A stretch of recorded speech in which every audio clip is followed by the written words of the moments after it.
私の引っ越しの日、ナルトの最後の会話の内容は、これも持っていくの？あれも持っていくの？せめて洗濯代ぐらい出してよ。ナルシストは人間性を持つことができません。全く期待してはいけません。時折恋愛初期に彼らがいい人を演じ、他人のためになる言葉を言ったり、共感を示す言葉を言うことがありますが、それらほとんどが実際の共感能力によるものではなく、学習による表面的な言葉です。識別するのは難しいですが、少し変なフレーズを言うときによく見つけていただきたいです。今日は夫なるが引っ越した日のエピソードをご紹介します。不動産のおじさんを通じて、2月までに家を元の状態に戻すと通知しました。しかし実際には一緒に住んでいた家で、ナルが引き続き居続けても、私にナルを追い出す権利はありませんでした。私が引き続き、費用を支払う義務だけがありました。もしこの事情を知り、ナルが引き続き居座るのではないかという不安な気持ちで、2月27日にちょっとだけ家に寄ってみました。荷物をある程度まとめている様子でした。少し安心しました。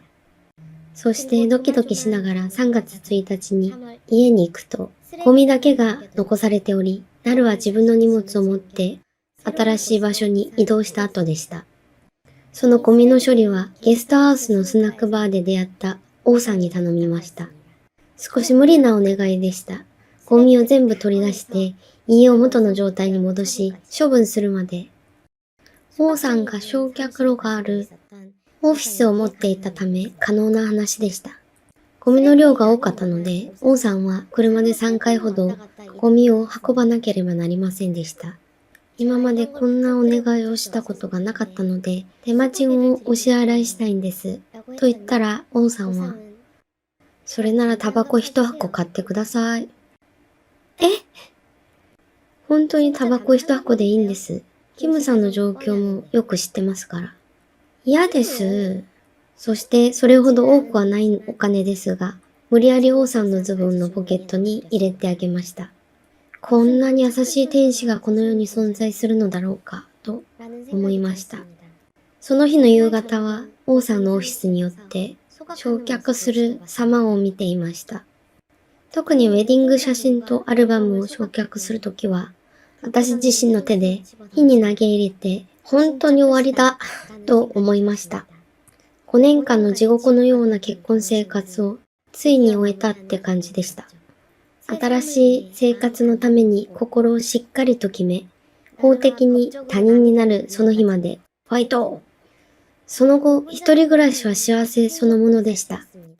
途中、婚姻費用調停と離婚調停があったので、その時のみ嫌な気分になりましたが、そして優しい天使王さんと時々連絡を取っていましたが、去年7月頃に LINE で久しぶりにご飯でも行きませんかと連絡を交わしたのが最後。